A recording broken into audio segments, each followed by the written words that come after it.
everybody, and welcome back to the Consummate Athlete Podcast, where we are finally actually recording from home and with no intentions of going anywhere crazy for the next little bit. I'm Molly Herford. For those of you who I haven't met at this point, I'm a writer, podcaster, and basically someone who loves talking about and doing pretty much anything involving outdoor activity or just movement in general. And I'm Peter Glassford. I'm a registered kinesiologist and endurance coach. All right, and here we are in Ontario. We're north of Toronto, where it is really cold and gloomy out right now. It feels like cyclocross season. I don't know if it's really cold, but it's... Okay, you're Canadian. I'm not, all right? It's getting there, but we're still in fall, I think. Look, I'm wearing long sleeves. That means it's gotten cold. I have on fluffy socks. I'm getting grumpy about having to go outside. It's definitely getting to that sort of time where doing anything just takes more time. Mm-hmm. Had to put on a full rain suit to walk to work today. I used to just sort of walk out the door and leave, but nope, full rain suit, which I do like my full rain suit. It makes me feel like sort of not invisible, but invincible. Invincible, yeah. Yeah. Anyway, if you guys have been keeping up with cyclocross, you know that it's been probably some of the most exciting races and weeks in cyclocross that we've had. I'm going to argue since we had Worlds in the US back in 2013. The women's racing in particular, in Waterloo and then again in Iowa City at Jingle Cross these past 2 weeks was just, absolutely phenomenal. We're seeing these young racers like Ellen Noble and Katie Keogh really coming into their own as, not just women who are winning races domestically, but women who are now, on the podium internationally.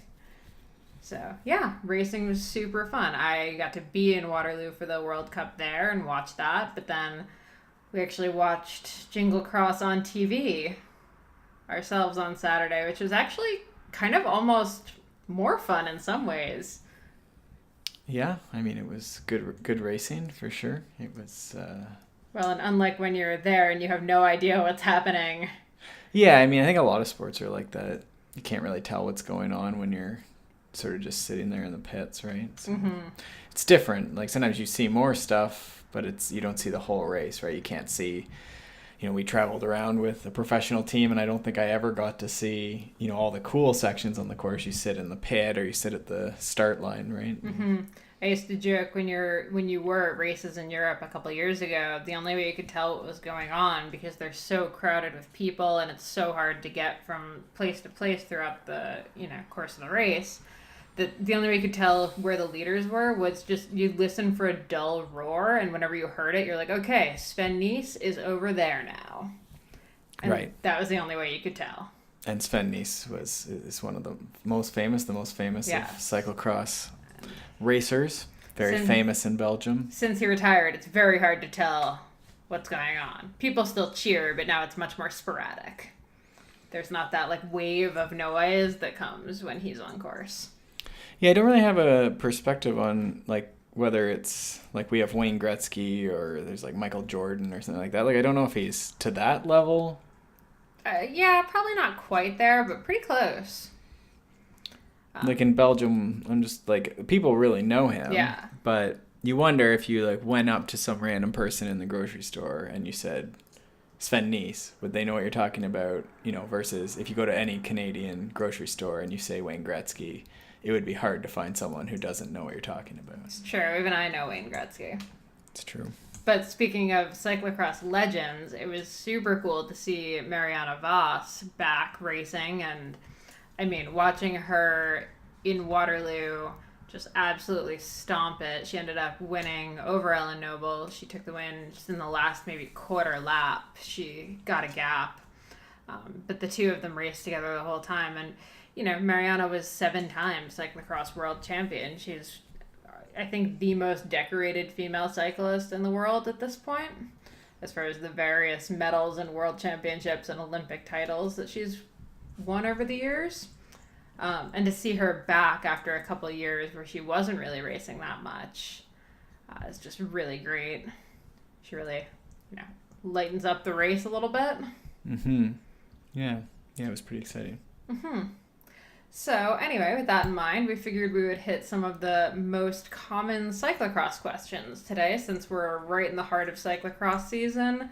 The main spectator time in the U.S. is sort of over. I was really excited to see a lot more spectators at Trek this year, so that was pretty cool. But now I think a lot of them have gone home and are starting to race. So with that in mind, we wanted to talk a little bit more about some of the ins and outs of cross racing. And even if you've been racing for years, I think a lot of this stuff bears either rehearing, possibly hearing for the first time, or if you do know it, it bears repeating. Yeah, or maybe there's something there that, you can sort of share Mm-hmm. with someone, or keep it in mind if someone's got a question, or disagree with us and argue via Twitter. Yeah. It's always fun. Feel free. Yeah. Has anyone actually ever really argued with us on Twitter? No. Yeah, it's kind of disappointing. I mean, don't argue with me. I'm very fragile. I can't handle it. But you can argue with Peter. Yeah, I feel like it's just YouTube comments, which I try and not read because they're pretty bad. Yeah. But anyway, let's talk about the most arguably controversial of the cyclocross topics, which is remounting and dismounting. And you obviously have been thinking about this a lot in terms of breaking down what exactly goes into remounts and what exactly goes into dismounts, because you just finished recording that course for the Ryan Leach Connection. And of course, we'll link to that in the show notes for anyone who hears this and is excited about learning more about how to do a proper remount and dismount and needs more of a visual than us talking about it. But I don't know, what do you think some of the most common mistakes people make when it comes to remounting are? I think the one thing, like if you're newer, and sometimes even not newer, like I think people think that the top people never dismount or something, like, especially if you're coming from road or mountain, maybe it doesn't occur to you. But there's a lot of stuff where people get off and run. Like if you watch even World Cup mountain bike races, there's been the last few races to end the season had a bunch of running sections. Maybe someone sort of cleared it, but at the end of the day, racing is the fastest way to get to the finish line. And cyclocross is very much set up that like there's sections that are trying to make you run, and you might be able to do it. You might be able to trials your way through it, or have so much power and pedal stroke that you sort of get your way through it. But at some point, running and carrying your bike might be faster, regardless of your skill on the bike. So I think sometimes the biggest mistake is thinking that like it's always better to ride. We definitely saw that. If you watch the Jingle Cross World Cup, and we'll include links to that in the show notes, the elite men and women, the top racers in the world, probably ran a third of that course. Yeah, and that was very, we had Bill on and we were talking about sort of lamenting a bit about the disappearance of some of the like shouldering technique and running less. And some of that is, early season cyclocross and North American cyclocross tends to not be maybe as muddy or as maybe as technical or something.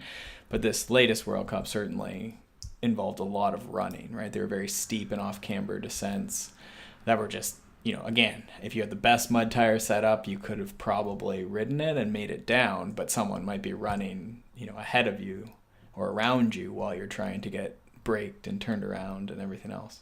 Mm-hmm. So I think that's maybe not what you're thinking about when you think about mistakes, but I think the mistake is dividing that out as like a lesser skill, and indeed you need to get off your bike. Here in Ontario we have lately it seems like sand pits and corners that stop you dead, and it's like half the time you're better to get off and just run around or over them and protect your bike and not have to think about it. So I guess that leads me to the second one, is you have to learn how to mount and dismount really well so that that's true, and probably running beside your bike or carrying your bike is going to be important as well. And I think that's probably more what you were thinking when you said like common mistakes. So for dismounting, like the goal is to not stop. So a lot of times people will have to stop. So you got to try and figure out a way that you can sort of coast and hop off your bike and then pick it up or push it and then hop back on without stopping. I'll say I saw that a ton in Reno. There was a really long sand pit, and I think maybe one or two of the pros cleared it. But the difference between the pros and then the fields that went before them, where the pros were hopping off when they were still probably going like, 7 miles an hour. Like when they'd started to slow down, they were off and starting to run. Whereas in the amateur fields, people were coming to that like screeching halt in the sand before stopping, putting a foot down, and getting off and having to start all over again. Yeah, so it's sort of, you use your momentum, and in the case of a sand pit, you maybe like get in, and you know how far you can get. You can sort of eye that up, and then you have to execute that dismount, which is a little unnerving, especially if you're getting into sand or mud. But then sort of start running. And so working on that even, right? I was working with someone on the weekend on that, just coming into a sand pit and, knowing that, okay, that's about as good as it's going to get, and now I'm on foot, and that's fine, and not getting bummed out about it. But, that's sort of the next step. And then, once you're up to speed again and past the obstacle or the sand pit, then hopping back on again without stopping, right? So that means throwing your leg up onto that seat rather than trying to, like, get into your pedal instantly or, sort of start the race, or do a scooter start or something. Sure. I think on like the nitty gritty side of things, the thing that I see people do most frequently with dismounting is keeping their hands on the hoods and then running, just holding the handlebars instead of using the top tube plus one hand on the hoods to, kind of get that extra traction and control and stuff. Yeah, and I'm definitely a little anal about that in any type of cycling, that like basically when you're off your bike, you should be grabbing the top tube. And especially when you're doing something like running down a hill, if you're on the left side of the bike, you have access to that front brake with your left hand, and then you can sort of leverage off the top tube and lean on it or pick it up, whatever you need to do to move the bike around, but also use it as like a crutch. So since you have that front tire and then the leverage of all your body on the top tube, like you end up with this crazy traction that you could basically walk down like the steepest, slipperiest hill. And that front wheel will almost always get traction because you can leverage sort of using the front brake and then your hand on the top tube. So it works really, really well to run down anything sort of sketchy. But it also to lift it over things. So obviously the barriers, but if it was a rocky mountain bike thing or up some steps or, keeping that rear wheel and all your drivetrain out of the sand would be another thing. So yeah, there's definitely, you go too far and it doesn't really matter. Sometimes you can just run with both hands on the bar, but I think ergonomically and then also sort of just for control, it makes sense. Yeah. Okay, perfect. Any other common mistakes that you thought of as you were doing the course? Specific to sort of mounts and dismounts? Yeah. We've talked a bit about I think with Bill, we talked a bit about things like there's the classic, like putting the seat into your armpit or double tapping, not quite committing to getting onto the saddle.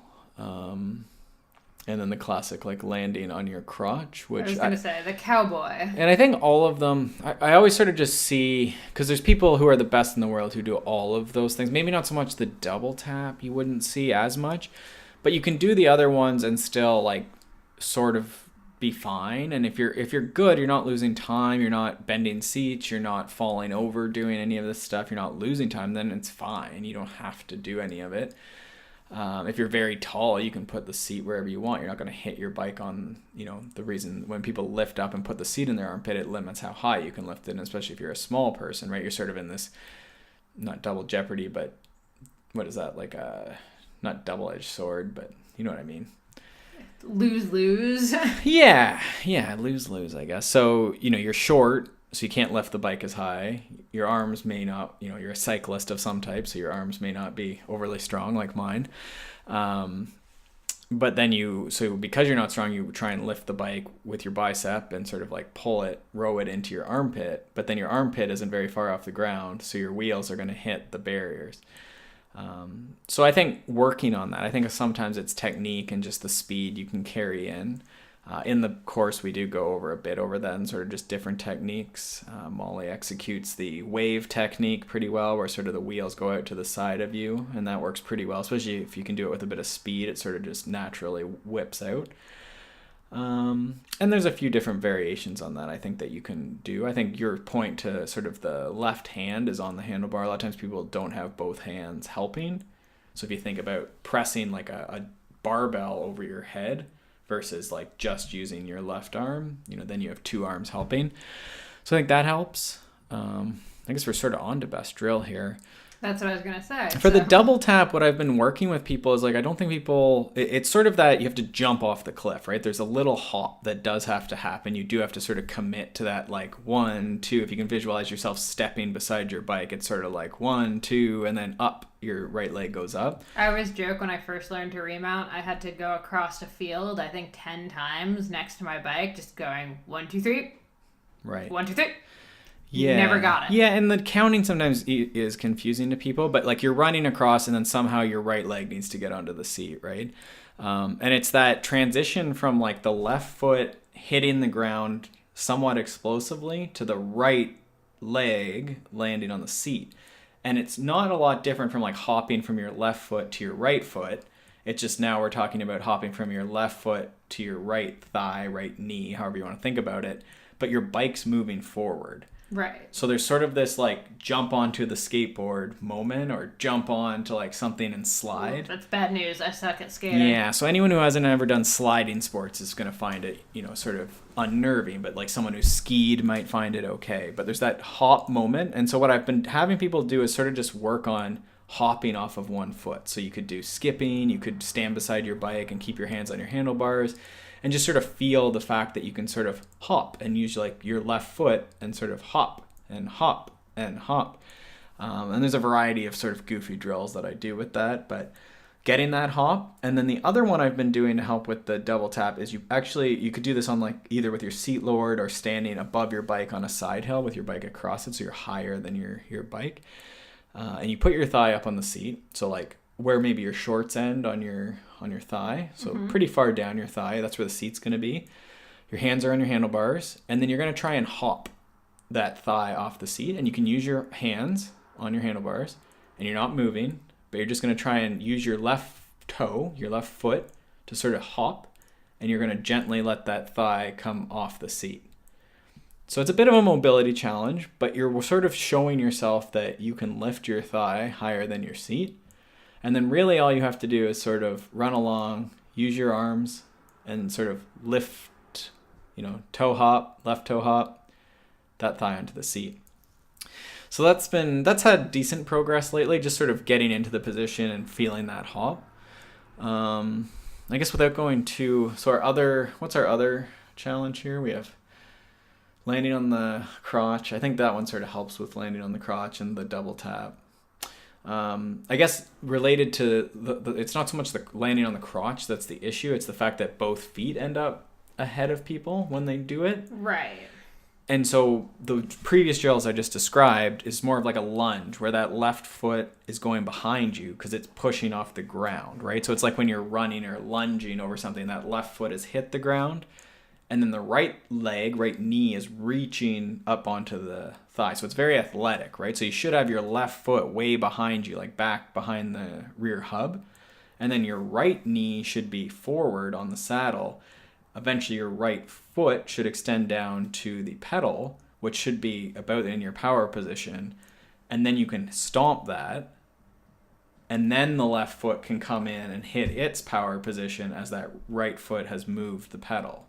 So that's a lot of visualization for people to do. But that, in my mind, is what's wrong with the quote-unquote land on the crotch. It's not so much that you're landing on your crotch, ha, ha, ha, you're going to, crotch yourself.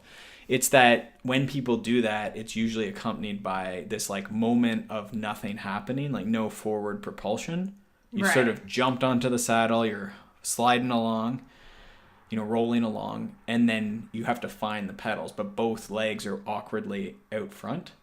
Right, and you really see this if you're on a flyover, I think, and you have to remount at the top of the flyover. It's super apparent who's not getting into their pedals, and, like, I'm not gonna lie, I've seen some pretty gnarly crashes because of that. Yeah. Because if you're kind of flying onto your bike and you're hitting the downside of the flyover... Yeah, like the speed, you have to be really quick, right? And it's not even... I think that method gets you clipped in pretty quickly once you figure it out. But that's the other piece is you don't necessarily even have to get clipped in. You just need to get moving forward, because once you're moving forward and there's been some forward propulsion, you've run after the barriers or the obstacle, you've pedaled with your right foot, you've pedaled with your left foot. By that point, you're sort of up to speed. In the case of the flyover, you don't even need much speed. And then you can sort of deal with whatever situation you have, right? If you have to bang pedals out because they're muddy or whatever you got to do another couple pedal strokes, you'll be clipped in, right? But the goal is you got to keep moving forward. You can't like do the pause and look at your pedals for like 20 minutes trying to get clipped in, right? You just got to keep moving forward. Yeah. So those are sort of 2 or 3 drills, I guess. Okay. So I want to talk about cyclocross racing now, because I know, a lot of people we know are, in fact, racing. We've both raced before. You obviously coach a lot of racers. So let's talk about the actual race day.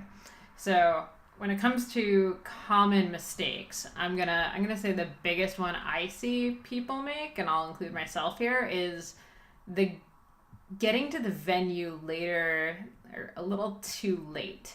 And cyclocross is weird because on one hand, you don't really need to do that much stuff beforehand, but it's also kind of a crazy sport where pretty often the parking lots are packed. You end up parked pretty far away from the start. There's a lot of weather considerations that come into play. Registration is often somehow hidden and nowhere near where you've parked or near the start. Porta potties, also hidden, possibly in another dimension, not really sure. So I think arriving with a lot more time than you think you need is probably my number one tip, and arriving too late is the biggest mistake I see people make. Yeah, it's nice to have time. It sort of depends who you are and what you're trying to do a bit, right? If your race is at, first race 7 a.m., there's only so much you can do. And Molly's getting a call. Ignore that. So if you're early, still you're going to try and arrive, whenever registration's set up, whenever the course is going to be ready. A lot of people like to do some sort of pre-ride lap, so knowing when those gaps are between the races is going to be important. You can look at that up on the race schedule, the tech guide usually. There's sort of the two sides of the sport, right? There's like the more professionalized, like bigger races, but a lot of people are doing local races, right? Maybe a weekly race even on a weeknight. And to me, that's sort of, you show up, take care of your registration, maybe, between 1 and 2 hours beforehand.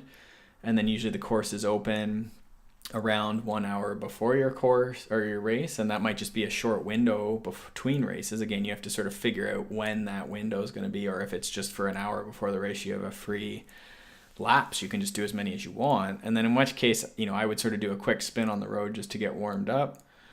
And then do some laps, easy laps, suss lines, and then maybe one, if you're going to do 2 laps maybe total, because these are short laps in cyclocross. So maybe an easy lap looking at lines, maybe redoing a couple things, and then a lap where I just sort of hit a couple sections harder to sort of get activated. And, rather than doing my usual sort of 4 or 5 by 45-second sprints, on the road or on the trainer, a lot of times I would just warm up on the course and then go to the start. Now, if it's muddy, that all gets thrown out the window, right? Yes, and also can we speak to the fact that like one hard lap is usually quite sufficient, and kind of ODing on the hot laps, you ride a couple, you ride the one by yourself, but then as you get to the end, your buddy is going out for his hot lap, so you hop on there, and now you've done 6. Somehow. Yeah, and so a lot of times what it ends up being is, if it's muddy, maybe you can get on earlier. Let's assume you're not the first race of the day. Then you can get on and do a lap, suss out the course, see where the problem areas are. And that's maybe not even your warm-up, right? And I've done that as a walk if it's been super muddy, because I often don't have a second bike or a mechanic there. So, if it's just crazy, you can almost walk the course while the other race is going on outside of the course. Like, just walk as you're spectating, right? And sort of see where's everyone riding. You can sort of use other people, learn from their mistakes and their experiences. You just sort of watch where people are riding, where are they screwing up, who's going faster through the corners, or if they're running versus riding, which we talked about. And then maybe if you did ride, you go back, clean up your bike, hose it down, get it reset up. And then maybe you're going to warm up on the trainer or warm up on the road around the venue, right? Mm-hmm. And that again is in that half hour, say, before the start. Okay, let's talk about the elephant in the room. What tire pressure are you running? I mean, that's such an odd question, but I think if you sort of think 25 to 35 and you're in that range, but you're going to set it up day of the race, but because you've used your tires in all your cross practices, you have an idea of what normal is. So I often run just clinchers. Again, I don't race that competitively or at all for cyclocross at the moment. So I just would have like some cotton clinchers, with some decent tubes in there, and I'm fairly light and try to be fairly smooth. So I've been running, we were out doing a big cross practice and some simulation on the weekend, and I think I ended up running 27, 28, and that would be on the very low end for what people generally would run with tubes, I think. Again, those are cotton, like cotton sidewall ones. But yeah, if you were running tubulars and you were butter smooth and a lighter person, you could be down, a sandy course. I've seen 18, 17 PSI. So tubulars are generally going to be on the lower end. I'd like to find out, when you say lighter person, though, you're not talking like 160 being a lighter person. No, I'm talking, like yeah, I don't know. Like low. Yeah. like just smaller female racer. Sure, or males. It could be anyone. But again, it's sort of that, what tire are you running? So you have tubulars can be run a little lower, and then if you think about this as a spectrum, a sliding scale, you have like tubulars on the left, then tubeless, then maybe cotton clinchers with some latex tubes, and then you have your like standard clinchers that came stock on your normal rims. And so the right side of that, the clinchers that came on your bike, they're going to need to be run at a higher pressure to avoid pinch flatting. The tubulars, assuming you have the budget, can be run much lower on that sort of range. Mm-hmm. But the all being like, even if you didn't know the pressure, it's sort of what keeps the tire on the rim and doesn't flat. Right? Like you're sort of just trying to find that lowest pressure that gives you that cushion, nice cornering traction, but then also doesn't flat or roll off the rim, right? And so you could set that up in your practice, in your pre-ride, right? Absolutely. So tire tread. Now, if you were, just a normal, like semi-competitive, we'll say, cyclocrosser who doesn't have a team budget, what tires would you want to have? Sort of the three main ones, right? There's like file tread and then like an arrow tread, or what I just call like middle of the road. I think there's another name, diamond tread maybe. Is that diamond? I don't know. And then there's like a mud tread. So in like challenge tires, that would be like the Griffo and what's the Slalom? Slalom maybe is there. Slalom's the mud. Griffo's more that mid. Yeah, we're probably bastardizing that. But Griffo, like something like that middle of the range, like that logically, if you had to cover the range, you could run that. But you'll see people who only race in dry conditions on, grassier courses, they might only run file treads and they'll be perfectly happy. And I have a couple clients that really like mudding and stuff, and they love those big mud treads, and they run those.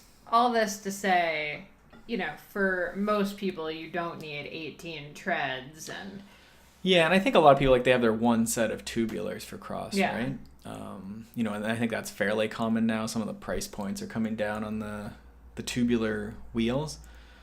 So a lot of people would just use that middle of the road tire, right? And again, the Challenge Grifo is one, and I can't think of the name of the other ones, but everyone makes sort of the generalized three sort of treads, and you just need that middle of the road one. Mm-hmm.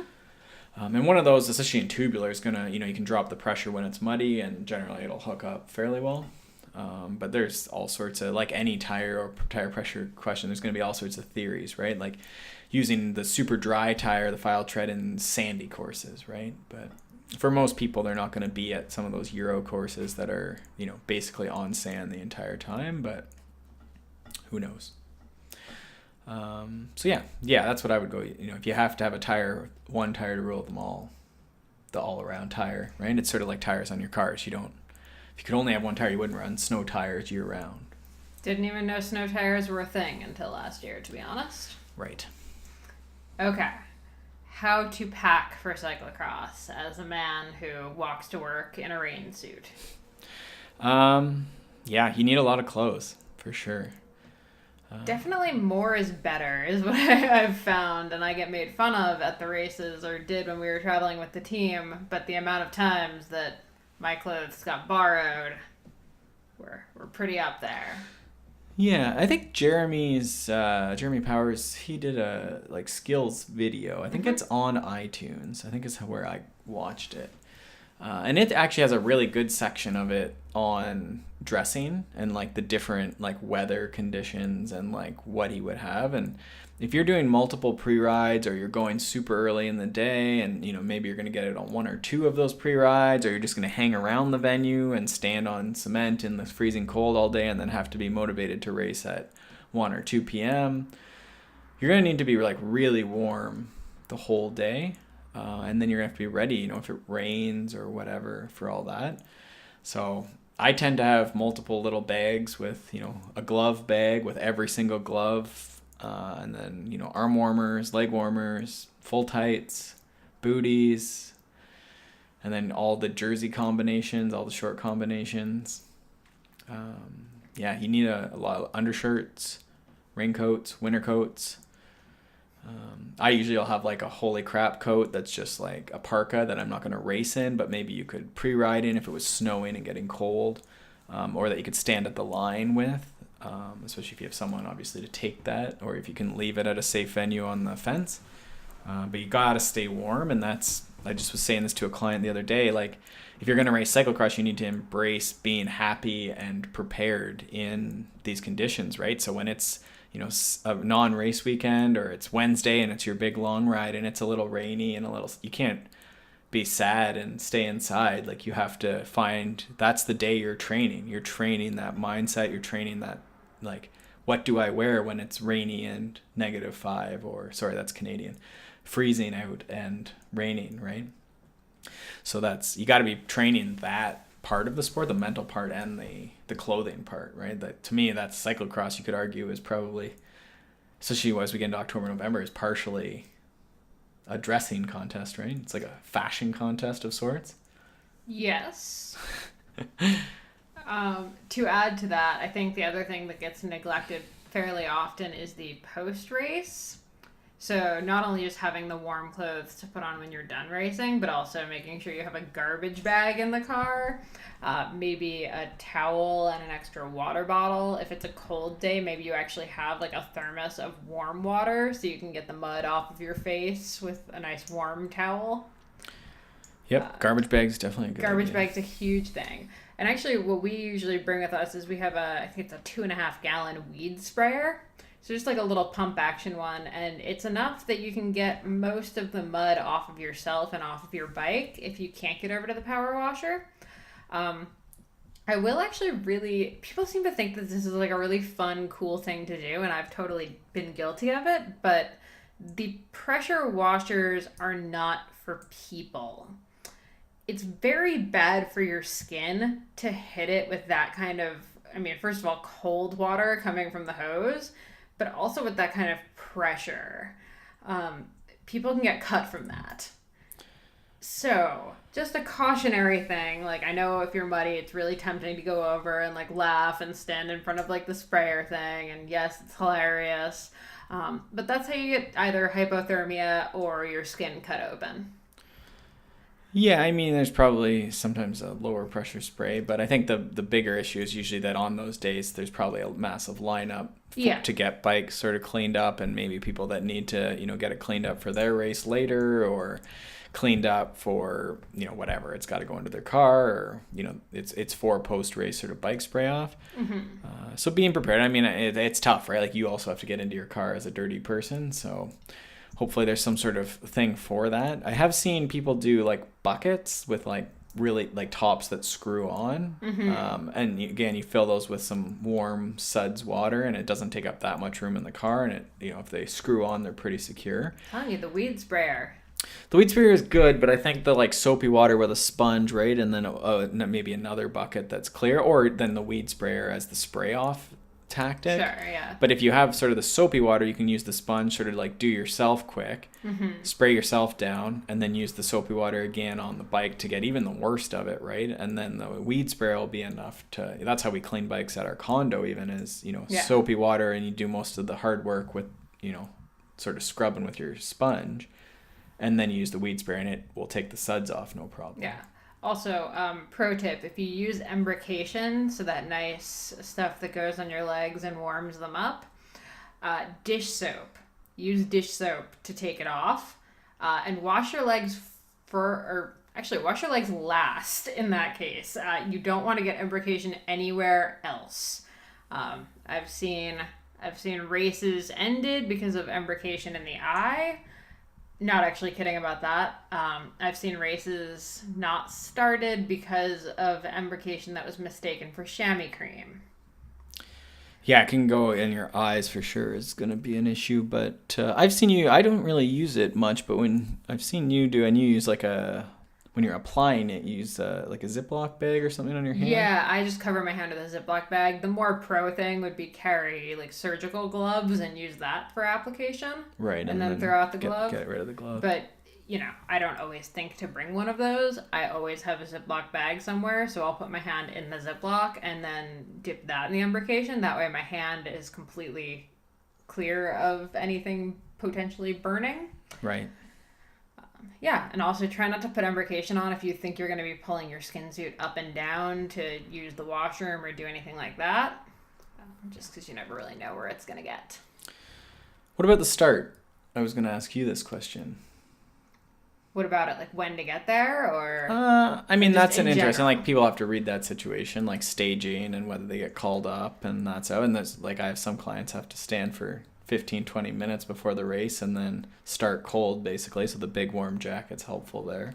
Definitely. I think that's actually a huge thing. I've even seen a couple pros get relegated to the back because they were, doing their own warm-up thing and didn't realize that staging, was going to start fairly early, and they just weren't allowed into, the first couple rows. Right. So being there early, there's always a place you can pedal around if you have to, but being there with tons of time to spare is just a really smart move. Not like half an hour, but like when you're getting to 15 minutes before race time, I would say I'd like to see most people heading over at that point. Yeah, I'd usually circle and just sort of suss out the situation and just keep checking in. Bearing in mind, I'm a, 2-hour minimum at the airport person, so... Yeah, there's sort of that gamble, but I think we overthink, how long that warm-up will, quote-unquote, last, right? I think some of it's, a lot of it is mental. You just need to be at the line and be ready to go, right? You'll get sort of set up. And again, I think overdressing for the warm-up and being warm, as warm as you can, but being motivated and having that start position are pretty big pieces. The perfect warm-up is less of that. Well, and honestly, from a family perspective, if I was a masters racer that was there with my kids and stuff, I would probably actually prefer to, kind of say goodbye to them a little bit earlier and give myself that couple minutes, couple extra minutes of sort of solitude to get into my zone, if you will. Even, my parents come to some of my races, and I totally try to ditch them to go to the start a little bit early. Not because they're a hassle, just because I need that quiet time for myself. And I think whether it's mountain biking or cross, usually the way I'm thinking about it is, I know I need my maybe 45 minutes I'd leave for my warm-up. And then I know that staging's generally mountain biking, most of the races I do, I get some sort of call-up.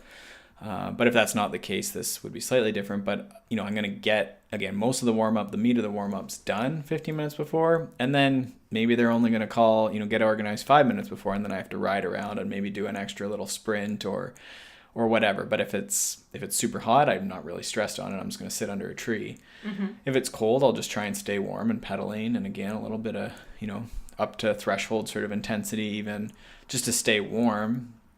And then you're going to sit there, and you're always going to sit there longer than you want. It's going to feel like forever because you're nervous. So then how do you, the start's always the most nerve-wracking part. So how do you deal with that? Well, I think this is where every pro kind of has their like little tick, I'll say. So, if you watch the pros on the start line, you see a certain amount of like helmet straps getting adjusted, sunglasses being adjusted. They check the watch, they look down. Some of them will be stone cold killer face and not speaking to anyone. Other people will be chatting. I found for me it's depended from race to race. There are some where I'm just perfectly happy to chat with people, usually cyclocross, because it's even when they're my competitors, they've always been my good friends were in the race with me, so we're kind of talking and laughing, and then with a minute to go we get serious. But when it's been just me at a race where I don't really know anyone, I have my weird little tics where I like tap my fingers together and do certain things to kind of get me into my little zone. So I think things like that, just having kind of your little rituals, things you check, whether it's taking off the jacket at 2 minutes to go or however it goes, just knowing what you need to check and what you need to do before the start. Yeah. Anything to add to that? It's a nerve-wracking thing, I think, when you haven't done it a lot, right? Especially. Yeah, for sure. I think I've gotten to the point in the last couple of years where I can just sort of sit there quietly, and if someone's talking to me, I can joke with them a bit. I think people, we've talked about this inverted U and the arousal and, sort of being the right amount of excited when the gun goes, right? And what are you focused on? And I think that's sort of where you need to do some introspection is, are you a person who's thinking, oh my God, like this is going to be the hardest start ever? Or are you the person who's thinking like very specifically about your pedal and how you're ever going to get clipped in time? Or are you the person who's thinking about, oh, I have to win this race, right? And where is that attention? And then is that the best place to have your attention? Like what is the actual, like what are the cues, the things that you need to be attending to, the things you need to be paying attention to? Mm-hmm. At that moment, right? And I think it varies a bit on the person, but we're all trying to get to that like flow state where you're not overthinking it, right? Which is hard when you're a new person. It's not really possible even, right? Yeah. And I mean, in cyclocross especially, like, yes, flow state, but you absolutely have to be so aware of your surroundings and the people around you. I mean, I think I'd say a third of the cyclocross races I've seen have had a crash in the starting stretch. And I think most of the time that's caused by someone who's so very much in their own brain that they're completely oblivious to everything that's happening around them. And that's how you end up with a bar hooked or, kind of like accidentally moving, a couple inches in on somebody, and then their front wheel goes and, down goes the whole lineup. And I think that's sort of the context of the game. I think the further back you are in a pack, it gets a little dangerous with that, but also people are a little chiller in a lot of the packs too, so you can keep your head up, and if you're new, you just start at the back and work your way up and then get a race under your belt, right? And that's how you start. Even the front row, though, I think you still have to be super aware of the people around yes, you. And everyone cares a lot there, right? But there's sort of this like odd, like the people at the front care a lot, the people behind them want to get around them as fast as they can, and then there's like a middle group that's just going to be chaotic, and then the back people also care, but you could just sort of sag the start a bit. There's going to be a bottleneck, and you're going to be back in the group and probably pass 10 people. And if you don't get caught in the crash, you can pass like 30 people. I remember starting Wyndham World Cup. They started way down in the town the one year, and we had to climb up this like road on a mountain bike race. But like, so there was like 150 people, and me and Adam Craig. I think Adam Craig, this is one of his last like World Cups. He's on a single speed, and the two of us were like pretty much at the back. And so we go up this road, and we're just both seated, and we're getting gapped by the field. But then they hit the first like narrowing of the course, and then the two of us somehow like went around like 30 people, and we're up decent start considering we started back row, but we never had to do the like two surges to get before that. Mm-hmm. And then you're sort of just like in it. And I don't remember, you could look back at that World Cup, I don't remember the year, but he actually did pretty well, and I did okay, but surprisingly well for a guy that started back row on a single speed. But all that to say, you don't have to be a lot of times in races if you're that far back. Just get into the race, and then it'll all make sense. The only other thing I was thinking is, the practicing all this stuff, often when we're nervous about something, it's because we haven't done it a lot. It's unfamiliar, right? You're still nervous at the start, but that becomes for different reasons. And I think becoming familiar with it, right? When you were talking about this at the Quest with Ellen Noble, and like how many times do they simulate a start, either just her on her own or in their group practice, or everyone's doing their weekly cyclocross practice or weekly cyclocross race. Mm-hmm. It's a big part of the sport. While you're doing your pre-ride, you see a lot of people do this, even as elites. They're simulating the gear and visualizing that right at the start line of the race the day before, right? They're figuring out the gear they want to use. They're doing 3 practice attempts, from the exact same race start, at the venue, but just clipping in. They're used to clipping in. They're used to that, take a big deep breath. I always sit on the nose of my saddle. I always have my right foot in the pedal. So you're not overthinking, like, which foot do I start with again? What gear do I use? Where do I sit? And then you just practice, right? And you can practice in those little groups, fun rides. And once you've done a lot of starts, it's you're used to it, right? Yeah, for sure.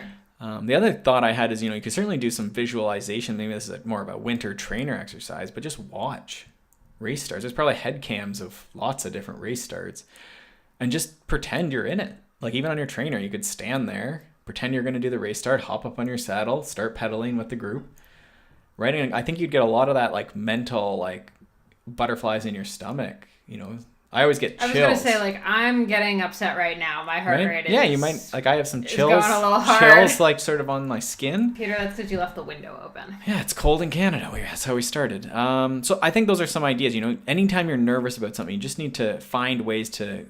progressively, what's the progressive, it's not exposure, but you're scared of snakes. So you look at pictures of snakes, right? And then you go to the zoo and the snake's behind the glass. And then all of a sudden you're like, oh, now I really have chills. Yeah. Then all of a sudden you're holding snakes and then you can like go sleep in the jungle or something. And yeah, you like own a snake all of a sudden and you're that person. You're like, did you buy us a snake? 10 snakes. Did you buy us 10 snakes? They call you the animal lady. Anyway.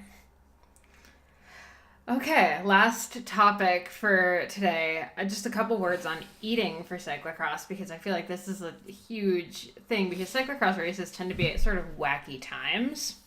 It's very rare that they're at really convenient times. Like, I don't know that many people who get to race at like 10 a.m. where they can get up and have breakfast at 7.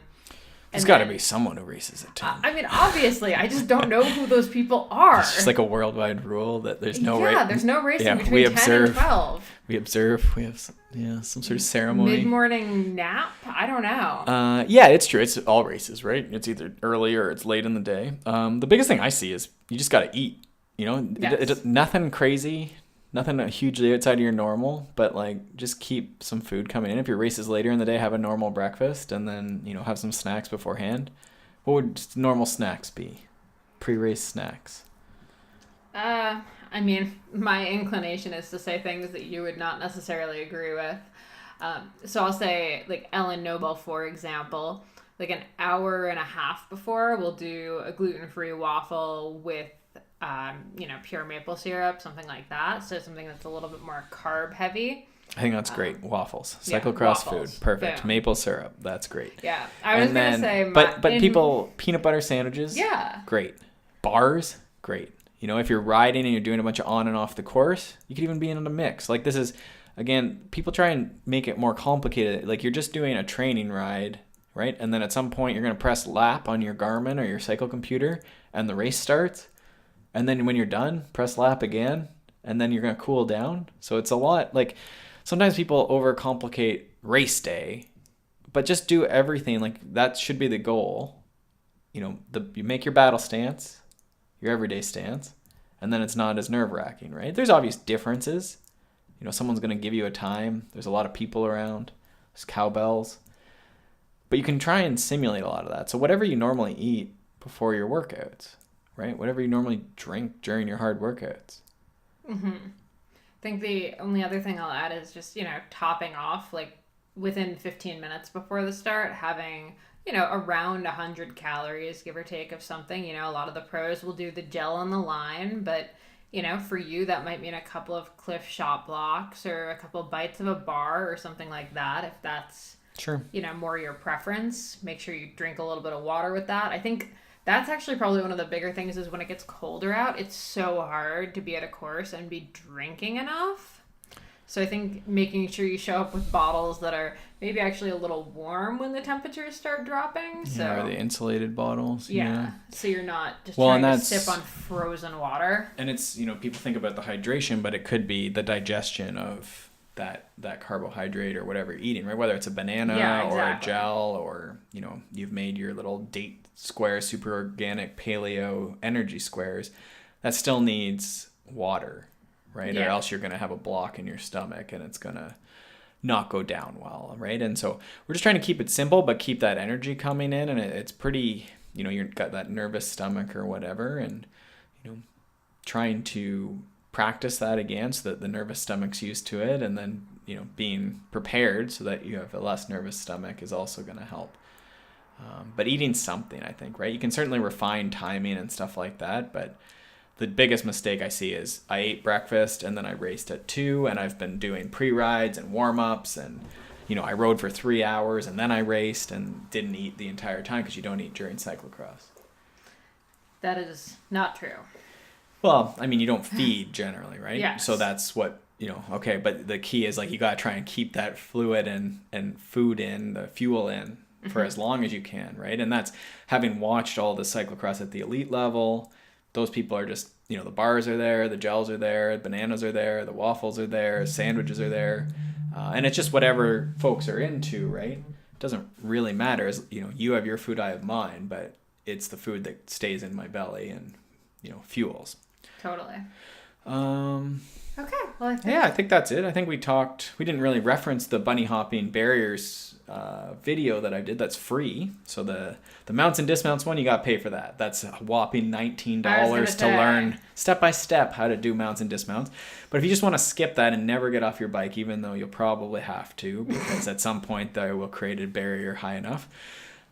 Free video. Canadian Cycling Magazine filmed it. Really well done, I think. At least from a filming perspective. I don't want to commentate on my own coaching and drills. Okay.